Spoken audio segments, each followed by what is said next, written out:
Shalom, chers téléspectateurs. Nous sommes branchés et connectés sur Béni TV, la chaîne des bénédictions, la chaîne du futur, installée précisément au bord de la lagune Ébrié, à Abidjan, en Côte d'Ivoire. Un très beau pays, la Côte d'Ivoire profonde, un pays de paix, un pays d'accueil, un pays d'hospitalité. Que Dieu vous bénisse et que sa grâce repose sur chacun d'entre nous. Nous sommes heureux de partager ce moment avec vous pour recevoir la parole de Dieu, pour écouter les conseils divins, pour recevoir les préceptes de Dieu, afin de savoir comment nous devons marcher avec lui pour lui plaire dans tout ce que nous faisons, dans tout ce que nous entreprenons, parce qu'au commencement était Dieu, dit la parole. Au commencement était le Seigneur. J'aimerais tout d'abord que nous puissions incliner nos têtes devant sa face pour reconnaître sa seigneurie et sa suprématie et lui dire quelques mots de grâce. Seigneur, nous te disons merci de nous avoir permis en ce jour de nous retrouver devant ta face et de partager cette nourriture spirituelle que tu nous as donnée avec nos bien-aimés qui nous suivent par la voie des ondes. Nous te disons merci, donne-nous ton esprit, afin que nous puissions ensemble comprendre ce que toi, Dieu, tu veux de nous. Et car nous croyons que le Saint-Esprit reste et demeure le meilleur professeur dans l'université de Dieu. Nous te disons merci, Papa, au nom du Seigneur Jésus-Christ. Amen. Chers téléspectateurs, je suis très heureux de partager ce moment avec vous. L'occasion m'est donnée. Je voudrais vous parler d'un sujet qui est tellement simple. Peut-être un petit mot que nous utilisons couramment dans nos langages. Partout où nous passons, on entend parler de ce petit mot. Mais ce petit mot, Dieu m'a permis d'avoir une inspiration. Le Saint-Esprit m'a donné des idées. Le Saint-Esprit m'a donné des conseils que j'aimerais partager avec vous aujourd'hui. Et le mot que je vais utiliser, que je prendrai comme le thème de ce message, c'est le coaching. Un mot qui est simple, un mot qu'on entend tous les jours, mais peut-être nous ne mesurons pas la portée et la signification de ce petit mot. Et qu'est-ce que d'abord le coaching? Le coaching vient du mot coach. Le coach, c'est une personne qu'on engage pour pouvoir s'occuper d'une équipe, si je peux donner un exemple, d'une équipe de football par exemple. On prend un coach, on dit il va coacher l'équipe. Et ce que j'aimerais donner comme différence ici d'abord, avant de continuer, c'est ce qui différencie un coach d'un entraîneur. Parce que les deux ne sont pas pareils. Il y a une très grande différence entre un coach et un entraîneur. Un entraîneur, il vient pour entraîner l'équipe.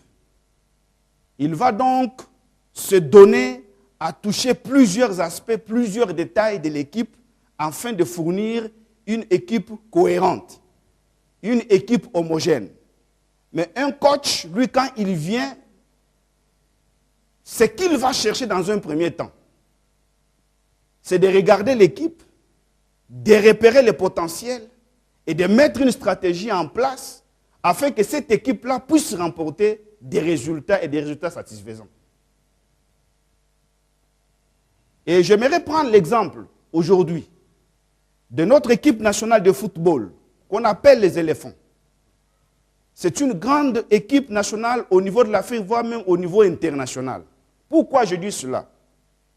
Parce que cette équipe est composée des athlètes évoluant dans les grands clubs du monde. Et chacun est titulaire dans son club.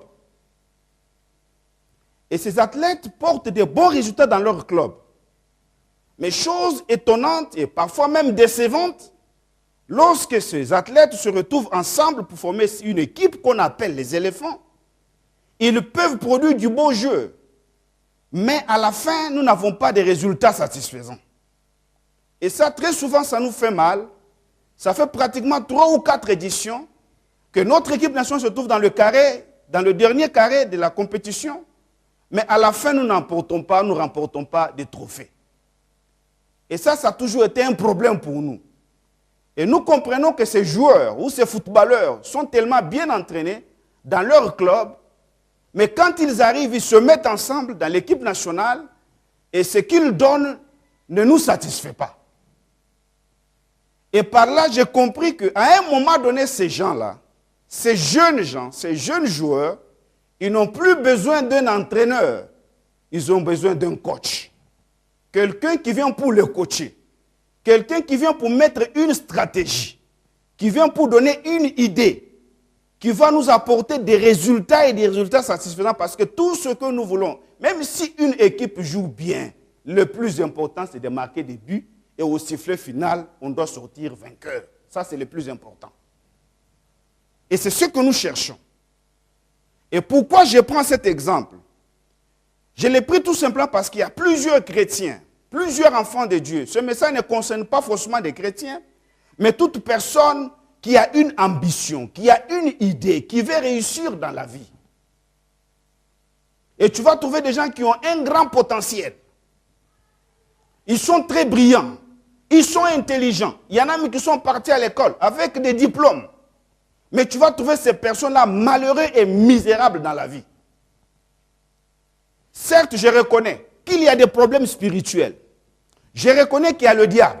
Je reconnais qu'il y a les démons qui peuvent nous troubler et nuire même à notre vie. Je ne doute pas de leur action, mais tout ce que je sais, que Jésus a vaincu le diable à la croix. Et il nous a donné cette victoire. Aujourd'hui, nous ne sommes pas seulement des vainqueurs, mais la Bible dit que nous sommes plus que vainqueurs. Donc, par Jésus aujourd'hui, ce que nous étions incapables de faire hier, nous sommes capables de le réaliser aujourd'hui. Mais chose étonnante, chose bizarre, je constate que la plupart d'enfants de Dieu, la plupart des chrétiens que nous sommes, malgré que nous avons donné notre vie à Jésus, malgré que nous avons donné notre vie à Christ, nous avons été baptisés, nous avons été baptisés du Saint-Esprit, nous parlons en langue, voire même nous chassons les démons. C'est pourquoi aujourd'hui les chrétiens sont devenus le plus grand nomade ecclésiastique. Ils changent des églises, il va changer des pasteurs, il va changer des hommes de Dieu. Quand celui-ci sort de tel contrée, il arrive, il abandonne son assemblée et court derrière cet homme de Dieu-là. Tout simplement parce qu'il ne se connaît pas d'abord lui-même. Il ne connaît pas sa propre identité. La première question que tu dois poser d'abord à ton Dieu, c'est qu'il te dise et qu'il te révèle qui tu es réellement. Et pourquoi lui-même Dieu t'a choisi. Pourquoi est-ce qu'il t'a sauvé? Pourquoi est-ce qu'il t'a élu et il t'a mis à part? Alors tu comprendras pourquoi est-ce que tu es venu sur la terre. J'ai coutume de dire que les enfants de Dieu soient attentifs à ce que je vais dire cet après-midi. Dieu a créé l'homme et lui a donné l'intelligence. Et en créant l'homme à qui il a donné cette intelligence, lorsque l'homme fabrique même un médicament, avant que ce médicament soit commercialisé dans une pharmacie, on fait accompagner ce produit pharmaceutique d'un petit papier à l'intérieur de la boîte qu'on appelle la notice. Donc la notice va te permettre de savoir comment est-ce que tu dois utiliser ce médicament-là. Et je ne crois pas qu'il soit possible que Dieu qui a créé l'homme et lui a donné cette intelligence, Dieu puisse créer l'homme et l'envoyer sur la terre, le sauver par le sang précieux de son Fils Jésus, sans pour autant lui faire accompagner d'une promesse de sa vie. Amen. La chose que tu dois comprendre à partir de ce jour, c'est que tu dois chercher d'abord quelle est la promesse de ta vie. Parce que la promesse fait vivre. La promesse va faire changer tes intentions. Quand tu n'as pas de promesse, tu es un homme nul, je m'excuse de le dire. Ça peut choquer beaucoup de gens, mais le plus grand problème, la plupart de nos chrétiens, c'est parce qu'ils n'ont pas de promesses. Christ lui-même, quand il est venu sur la terre, il n'a pas commencé son ministère n'importe comment. La Bible dit qu'il a été amené dans le désert pour être tenté par le diable. 40 jours, il n'a pas mangé, il n'a pas bu. Et le jour qu'il est sorti du désert, la Bible dit qu'il s'est rendu à Nazareth. Et comme de coutume, il entra dans la synagogue. On lui a remis le livre du prophète Ésaïe. La Bible dit que l'ayant déroulé, il tomba sur le passage où il était écrit « L'Esprit du Seigneur est sur moi, car il m'a envoyé pour. Je suppose que Dieu aussi t'a sauvé pour. Pourquoi le jour de ta conversion? Le jour que tu as donné ta vie à Jésus, tu n'es pas parti au ciel en même temps. Pourquoi tu n'es pas parti au ciel en même temps? Dieu, sachant que sur la terre, il y a le péché, il le sait. Dieu n'est pas du tout ignorant de cela. Il sait qu'il y a le péché sur la terre.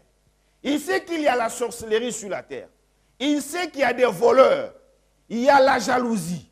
Il y a l'inimitié. Toutes ces choses sont sur la terre, mais Dieu te sauve, il te laisse dedans. C'est parce que toi-même, tu dois donc comprendre que tu as été envoyé pour un but. La Bible dit que Dieu a tout fait pour un but, même le méchant pour le jour du jugement. Dieu a tout fait pour un but. C'est que toi aussi, tu dois comprendre le but pour lequel tu es venu sur la terre. La plus grande maladie qui tue l'humanité aujourd'hui, ce n'est pas le sida, ce n'est pas du tout la drogue. La plus grande maladie qui tue, le plus grand fléau qui tue l'humanité aujourd'hui, c'est bien l'ignorance. Il n'y a rien de tel quand tu es ignorant sur la terre. Quand tu es ignorant, même un petit enfant peut te malmener. Cherche à comprendre ce pourquoi Dieu t'a sauvé. Parce que Dieu a tout fait pour un but. Même un grand joueur sur l'aire du jeu, frère. Et quand il comprend le rôle qu'il est en train de jouer, il doit se mettre à travailler et à exceller. Quand quelqu'un a un but à atteindre, il n'est plus n'importe qui. Je m'excuse. Regardez les grands footballeurs. Je prends tous ces exemples parce que nous regardons tous souvent la télé. Un grand footballeur, un grand buteur, prenons l'exemple de messieurs comme Drogba. Quand il est sur l'aire du jeu, il ne se marque pas. Mais pourtant, les autres joueurs cherchent à le marquer. Pourquoi? Parce qu'il a un but. Il doit atteindre des buts. Tu as beau bien jouer, bien aimé, mais il faut que tu gagnes. Il faut que tu mettes des buts. Il faut que tu aies des résultats et des résultats satisfaisants. Et revenant un peu à cet exemple que j'ai donné tout à l'heure, en disant que l'homme avec l'intelligence, il a pu fabriquer un médicament, le faisant accompagné d'un petit mot, d'une petite feuille qu'on appelle la notice. Tu dois comprendre que toi aussi, tu as aussi une notice. Tu dois interroger Dieu, mettre tes genoux. Il y a des prières que Dieu exauce. Et Dieu les exauce rapidement. Parce que ça, tu es en train de prier véritablement selon la volonté parfaite même de Dieu. Quand tu demandes à Dieu de te dire, c'est pourquoi tu es venu sur la terre. Quelle est ta mission? Quelle est ta part de responsabilité? Qu'est-ce que tu dois réaliser sur la terre? Tu n'es pas venu sur la terre pour te promener, pour accompagner les autres. Non, pas du tout. Tu dois chercher à comprendre pourquoi est-ce que Dieu, il t'a sauvé, il t'a envoyé sur la terre, te mettant même, te laissant même parmi les brigands et parmi les malfaiteurs, parmi les personnes jalouses, mais Dieu t'a laissé dedans. C'est parce que tu dois prendre le ciel et le manifester sur la terre. Et tu dois comprendre cela, bien-aimé. Je te parle aujourd'hui pour que tu prennes conscience, que tu comprennes que tu n'es pas n'importe qui. J'ai un exemple que je peux te donner. Supposons que tu sois malade et que tu sois dans un état vraiment très critique. Et qu'il arrive que ce jour-là, tu n'as même pas d'argent. Et qu'on vienne te dire que quelqu'un se trouve à une ville proche de là où tu es, à une cinquantaine de kilomètres, et que ce dernier a une si grosse somme à te remettre. Il n'a que 24 heures à passer dans cet endroit-là que tu dois tout faire pour venir le rejoindre. Ce jour-là, je suppose, même s'il y avait la grève des taxis et des bus, et qu'il y avait même des villes mortes, à cause de la somme que tu as entendue, si on te dit par exemple que c'est une somme de 100 millions, alors que tu es dans la galère, je suppose que ce jour-là, tu vas oublier ta maladie. Tu vas dire out la maladie. Tu vas t'élever. Tu vas commencer à marcher. Tu ne verras plus la distance. Tu ne sentiras plus le soleil. Tu ne verras plus les gens autour de toi. Tu ne verras que les 100 millions dans ta tête. Tout ton problème aujourd'hui, c'est parce que tu n'as pas de vision. Tu ne sais pas pourquoi tu es venu sur la terre. Tu n'as pas de but à atteindre. C'est pourquoi tu écoutes les gens. Parce qu'un homme comme ça qui est en train de partir à la quête de ces 100 millions, même si quelqu'un l'arrête sur la route, dit mon ami, attends, j'ai quelque chose à te dire. Il va dire, mon ami, ne m'arrête pas, ne me dérange pas. Il va continuer. Même si quelqu'un veut lui créer palabre, il va dire, tu as déjà gagné. Tu m'as déjà frappé, tu es déjà sorti vainqueur. Parce qu'il ne veut pas perdre son temps. Tu écoutes les gens. Tu suis ce que les gens te disent. Tu écoutes les critiques des gens parce que toi-même, tu n'as pas de vision. tu n'as pas de but à atteindre. C'est la raison pour laquelle je te parle ce soir du coaching. C'est un terme très important. Tu dois rentrer en toi-même, chercher à comprendre ce pourquoi Dieu t'a sauvé, Dieu t'a élu, il t'a mis à part. Cherche à interroger Dieu. Mets-toi à genoux. Arrête un peu toutes sortes de prières que tu es en train de faire. C'est bon, je suis d'accord, il y a plusieurs besoins. Mais ça, c'est le besoin le plus important d'un homme qui est sauvé par le sang de Jésus. Alors, tu dois comprendre. Je prendrai un exemple simple de la Bible. L'histoire de deux femmes. L'une s'appelait Naomi et l'autre s'appelait Ruth. Raison pour laquelle je voudrais vous parler du coaching. Il y a une qui a coaché l'autre. Il y a un monsieur en Israël qui s'était retrouvé dans le pays de Moab. Et cet homme était parti avec sa femme qui s'appelait Naomi. Il avait 2 fils. Il y avait une crise énorme dans son pays, Israël. Il est parti dans le pays de Moab pour chercher une vie, le bien-être, comme on le dit, une vie heureuse. Mais arrivé là-bas, ses 2 fils sont tombés amoureux de 2 Moabites. Et au fil du temps, le gars, il est mort. Le monsieur, le mari de Naomi, il est décédé. Quelque temps après, ses 2 fils aussi sont décédés. Et voilà, Naomi va se tourner vers ses 2 belles-filles, en leur parlant. Elle va leur dire, écoutez mes filles, je suis devenue trop vieille. Je vous demande de retourner vers vos pays, vers vos parents, parce que moi maintenant, je dois aller en Israël.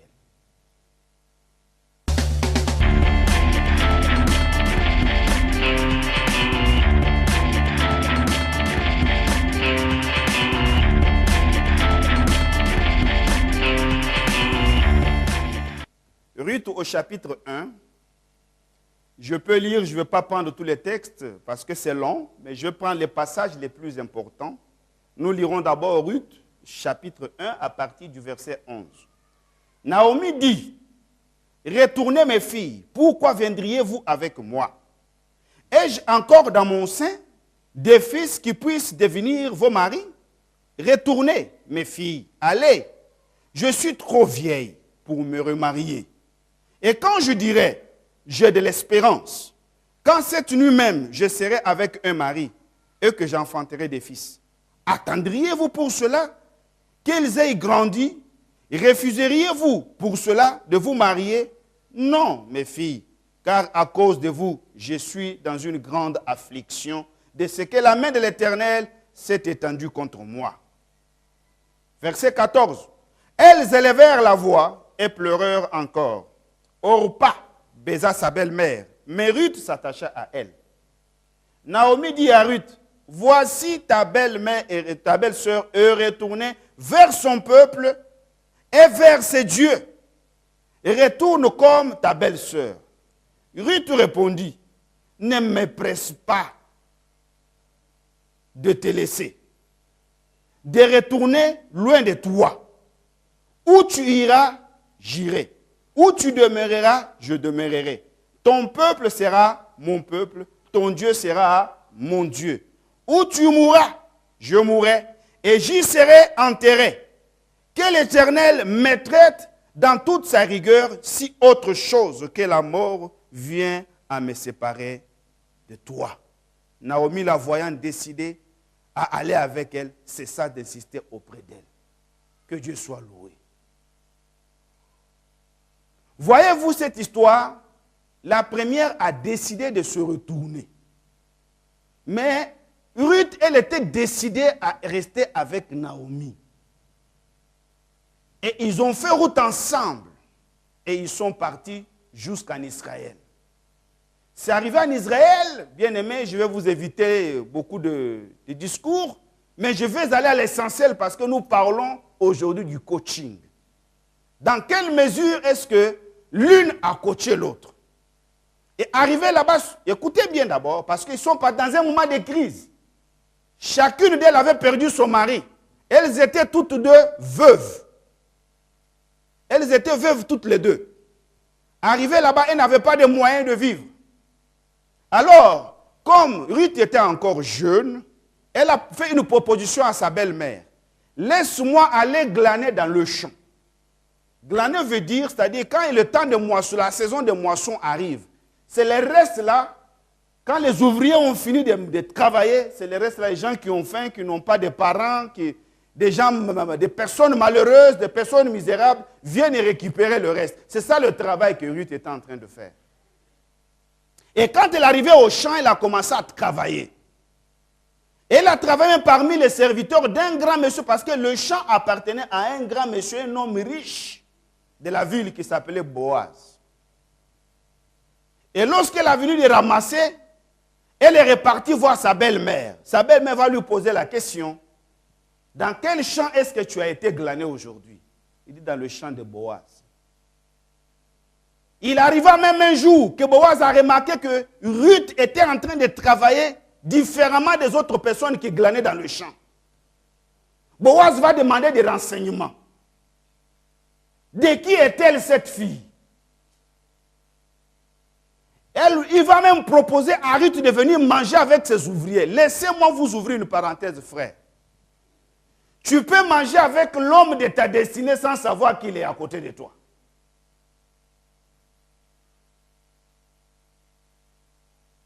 Ce que j'aimerais te faire comprendre ce soir, c'est que Ruth était en train de glaner même dans son propre champ. Le champ qui lui était destiné, parce que Boaz était l'homme que Dieu lui avait déjà préparé. Mais il travaillait dans ce champ comme esclave, alors que le champ appartenait à celui qui devait donc automatiquement, par le lien de mariage, ce champ-là devait revenir aussi à Ruth, sans le savoir. C'est pour te dire que tu peux t'asseoir, tu peux marcher, tu peux te promener avec des gens qui peuvent t'amener donc dans ta prédestinée, dans ta destinée prophétique, sans savoir que c'est ces gens-là que Dieu t'a envoyé. Tu peux même t'asseoir à leur table, manger avec eux, sans t'en rendre compte. C'est en ce moment que le coaching va intervenir.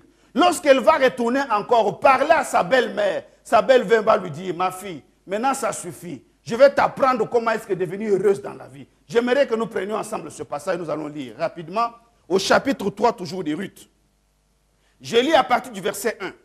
Naomi, sa belle-mère, lui dit, ma fille, je voudrais assurer ton repos afin que tu sois heureuse. Laissez-moi vous dire, comment un humain comme toi peut assurer ton repos? Qui était donc Naomi? D'abord, elle était veuve. Elle a perdu son mari. Elle n'avait rien. Elle galérait. Mais c'est elle qui va dire à Ruth, moi que tu vois la veuve vieille que je suis là, je vais assurer ton repos. Amen. Je vais assurer ton repos. Nous continuons la lecture. Nous sautons jusqu'au verset 11. Écoute ce que Naomi va encore dire à sa belle-fille. Maintenant, ma fille, ne crains point, je ferai de toi tout ce que tu diras. Car toute la porte de mon peuple sait que tu es une femme vertueuse. Ce que j'aimerais vous dire, c'est que d'abord, Ruth n'était pas moche, elle n'était pas vilaine, elle était très travailleuse, dégourdie, elle n'était pas une femme paresseuse, mais la seule chose qui lui manquait, c'est d'avoir un homme qui devait l'aimer, la mettre dans sa maison. Tu peux aussi être là où tu es, jolie, belle, tu travailles, tu as tout, mais ce qui te manque, c'est l'homme de ta vie. Tu peux passer à côté de lui sans te rendre compte que c'est lui. Tu peux même manger avec lui sans savoir, sans seulement que tu as besoin d'un coach, quelqu'un qui peut te donner une stratégie. Écoutez ce que Naomi va dire encore à Ruth au chapitre 18, toujours de Ruth chapitre 3. Écoutez. Et Naomi dit, sois tranquille, ma fille, jusqu'à ce que tu saches comment finira la chose. Car cet homme ne se donnera point du repos, qu'il n'ait terminé cette affaire aujourd'hui. Ce n'est pas demain, hein? Aujourd'hui. Amen. Aujourd'hui. Ça, c'est la stratégie de la vieille mère. Elle a l'expérience. Elle a dit à la fille, écoute, c'est à cause de ça, tu n'as pas l'intelligence. Tu ne sais pas comment gérer un homme. C'est comme ça que mon fils est mort dans tes bras. Mais maintenant, moi, la vieille que tu vois là, à cause de ton attachement, à cause de l'amour que tu as montré, À cause de tout ce que tu as fait, je vais te faire entrer maintenant dans ta destinée prophétique. Laisse-moi te dire qu'il te faut un coach pour réussir ta vie. Tu as tout ce qu'il faut. Tu as le potentiel. Tu es intelligent. Tu as des diplômes. Tu es joli. Tu es grand. Tu es tout. Mais ce qui te manque, c'est de rentrer dans ta destinée prophétique. C'est là que le coaching va intervenir. Le meilleur coach de la vie, c'est Jésus d'abord. C'est le meilleur coach. Mais Jésus passe par ses serviteurs pour vous coacher. Que Dieu vous bénisse. Vous êtes sur Béni TV. C'est des temps de bénédiction. Depuis que cette chaîne est arrivée, c'est des saisons de bénédiction pour le peuple du Seigneur. Que Dieu vous bénisse et que sa grâce se repose sur vous. Et à bientôt.